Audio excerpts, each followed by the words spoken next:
મોરબીના માળિયા રણકાંઠાના ગામોમાં ભારે વરસાદ જોવા મળી રહ્યો છે। ભારે વરસાદના કારણે ખેતરોમાં પાણી ભરાઈ આવ્યા છે। મોરબી જિલ્લામાં ગુજરાત ફર્સ્ટનો આ ગ્રાઉન્ડ ઝીરો રિપોર્ટ। ગાટીલાથી ખાખરેચી સુધીના જે ખેતરો છે તે પાણીમાં ગરકાવ થઈ ચૂક્યા છે। ગુજરાત ફર્સ્ટ દ્વારા ખેડૂતોની વેદના સાંભળવામાં આવી। પાણીના નિકાલના અભાવના કારણે ખેડૂતોને ભારે નુકસાનીનો સામનો કરવો પડી રહ્યો છે।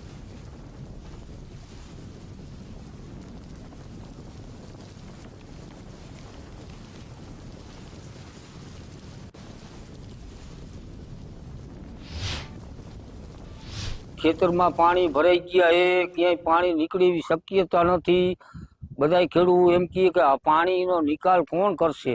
કેવો વરસાદ રાતે થયો? રાતે લગભગ 2 વાગ્યા લગી જાજો વરસાદ, એટલે મુસળધાર વરસાદ। તો હવે અત્યારે જે વાવેતરો છે તો આખે પાણી આ વાવેતર બધા પાણીમાં બુડી ગયા છે। પાણીમાં બુડી ગયા વાવેતર લગભગ તો જાય છે।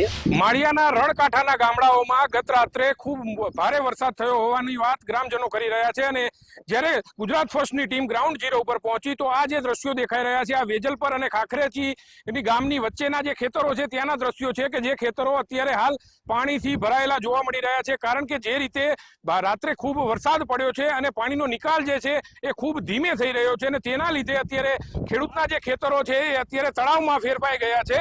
જે રીતે વરસાદ પડ્યો છે અને તેને લઈને ખેડૂતોને ક્યાંક આશા હતી કે ખૂબ સારા મોલ પાકશે, પરંતુ જે રીતે આ પાણી ભરાઈ ગયા છે તે જોતા ખેડૂતોના બિયારણ બળી જાય તેવી પૂરી શક્યતાઓ દેખાઈ રહી છે। નિલેશ પટેલ, ગુજરાત ફર્સ્ટ, મોરબી।